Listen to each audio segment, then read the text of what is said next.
एक शाम राजा अकबर अपने प्रिय बीरबल के साथ अपने शाही बगीचे की सैर के लिए निकले। वो बगीचा बहुत ही शानदार था।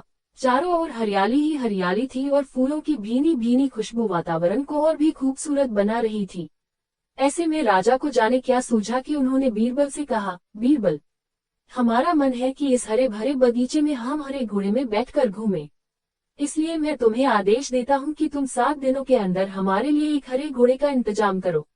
वहीं अगर तुम इस आदेश को पूरा करने में असफल रहते हो तो तुम कभी भी मुझे अपनी शक्ल न दिखाना। इस बात से राजा व बीरबल दोनों वाकिफ थे कि आज तक दुनिया में हरे रंग का घोड़ा नहीं हुआ है। फिर भी राजा चाहते थे कि बीरबल किसी बात में अपनी हार स्वीकार करे। इसी कारण उन्होंने बीरबल को ऐसा आदेश दिया। मगर बीरबल भी बहुत चालाक थे। वो भली भांति जानते थे कि राजा उनसे क्या चाहते हैं।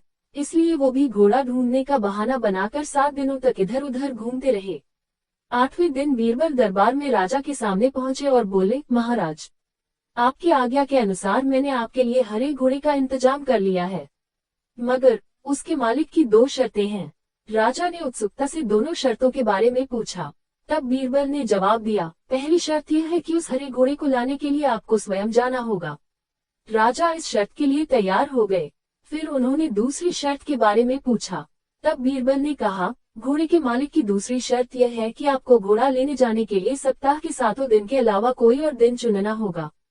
यह सुन राजा हैरानी से बीरबल की ओर देखने लगे। तब बीरबल ने बड़ी सहजता से जवाब दिया, महाराज, घोड़े का मालिक कहता है कि हरे रंग के खास घोड़े को लाने के लिए उसकी यह खास शर्तें तो माननी ही होंगी। राजा अकबर बीरबल की यह चतुराई भरी बात सुनकर खुश हो गए और मान गए कि बीरबल से उसकी हार मनवाना वाकई में बहुत मुश्किल काम है। कहानी से सीख। यह कहानी हमें यह सिखाती है कि सही सूझबूझ और समझदारी के साथ नामुमकिन लगने वाले काम को भी आसानी से किया जा सकता है।